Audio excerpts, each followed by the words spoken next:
All right, a new year is getting started, and you know what that means? We're all thinking about our goals. But what if I told you there is a 2,000-year-old blueprint for life, a framework built around three incredibly profound wishes? Let's dig in and see what this ancient text has to show us. Usually, we jump straight to resolutions, right? Like, I'm going to exercise more or I'm going to save more money. But the source material for this explainer starts with a much, much deeper question. It's not about what you want to do, it's about who you want to become. That's a really subtle but super powerful shift in how we think about our lives. You know, our default wishes are usually for things like health, peace, and success. And those are great. But the Gospel of Mark offers a totally different framework. And what's cool is it's not laid out in some boring list. It's actually revealed through the way Jesus navigated three incredibly clever traps that were designed to back him into a corner. Okay, so this first wish is all about establishing what's called life's sovereignty. It tackles a question that honestly we all have to face. Ultimately, who or what are we really living for? So check out the setup for the first trap. Jesus is confronted by these two rival political groups who've actually teamed up against him. They ask him if it's right to pay taxes to Caesar. And it's the perfect lose-lose situation. I mean, it's a political checkmate. If he says yes, he's a traitor to his own people. If he says no, boom, he's a rebel against the entire Roman Empire.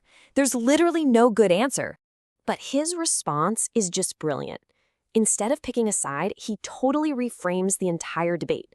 He doesn't even answer their political question. He elevates it to a spiritual one. And this little pivot right here, this is what unlocks that first wish. And here's the logic behind it, which is so simple and so profound. He asks them, hey, whose face is on this coin? Well, it's Caesar's. So he says, okay, give it back to him. But then, and this is the mic drop moment, he implies that you, as a human being, you bear the image of God. So your life itself, your whole being, that belongs to God. It's a huge claim on our ultimate identity. So what does this actually look like for us today? Well, the source suggests it could be something as simple as how you start your day. Before you grab your phone, maybe you take a moment to center yourself, to declare who really has sovereignty over your time and your day. It's about seeking a higher purpose in your choices. So, for example, instead of just reacting out of anger in a fight, you might pause and ask yourself, what would a more guided, more intentional response look like right now? Let's move on to the second wish and see how this all builds. This wish is all about living in eternal hope, and it answers another one of life's massive questions. What is our final destination? Where are we all going? So the next challenge comes from this group called the Sadducees, and these guys didn't believe in an afterlife at all. They come up with this super elaborate, almost ridiculous logical puzzle. It's about a woman who marries 7 brothers, one after the other. Then they ask, so in the resurrection, whose wife is she? Their whole goal was to use logic to make the entire idea of eternal life just sound completely absurd. And again, Jesus just sidesteps the trap. He points out a huge flaw in their whole way of thinking. He basically says, you guys are mistaken because you don't understand the scriptures and you don't understand the true nature of God's power. He then clarifies that God is the God of the living, which implies that people like Abraham and Isaac from history, they're still alive in God's presence right now. And the real-world application of this is not about just sitting around waiting for some future paradise. It's about letting the reality of that eternal perspective totally change how you live right now. Think about it. If you know this life isn't the final chapter, it might change how you view suffering. It could make you way more generous, more willing to forgive, because you know the final score isn't actually settled here on earth. Okay, this brings us to the third and final wish, which really forms the practical, day-to-day core of this whole blueprint, living a life of love. This part answers the question, okay, my identity and my destination are sorted, so how exactly should I live my life? Now, what's cool here is that, unlike the first two encounters, this wasn't a hostile trap. This question comes from a scribe, a teacher of the law, who seems genuinely curious. He asked this really straightforward question that just cuts through all the noise. Out of all the hundreds of laws, which one matters the most? And the answer he gets is maybe one of the most famous summaries of ethics ever spoken. It boils down hundreds of laws to just 2 simple but incredibly profound commands. It's a complete reorientation of life around the principle of love, a love that's directed both vertically towards God and horizontally towards other people.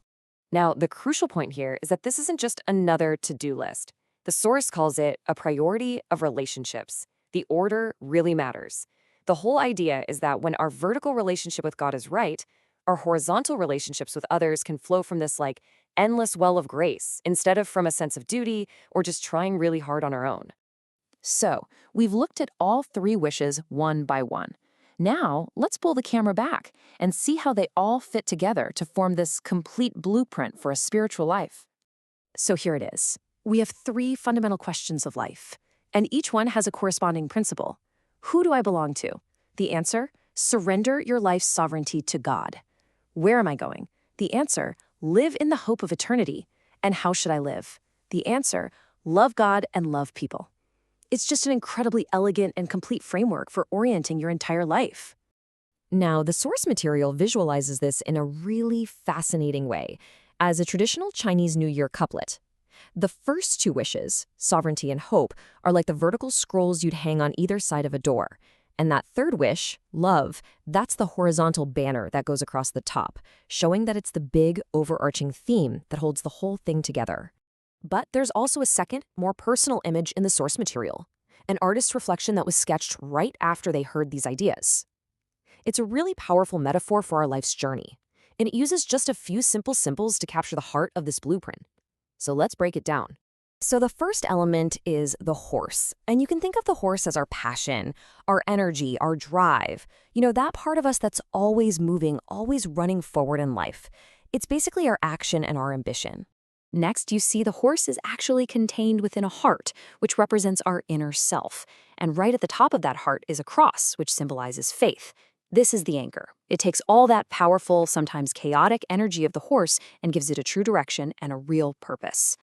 And this brings us to the artist's big aha moment. They realized that true leadership, being out in front, doesn't just mean running the fastest. It actually means first coming back to that guiding principle. The strength of the horse isn't lost or diminished. It's re-anchored, given a better direction, and then set off on a new, much more meaningful path. And so this explainer leaves us with a final, really powerful question to think about. We all have that horse, that passion and energy that's driving us forward. The question isn't whether it's running, but where is it running? And most importantly, what is guiding it?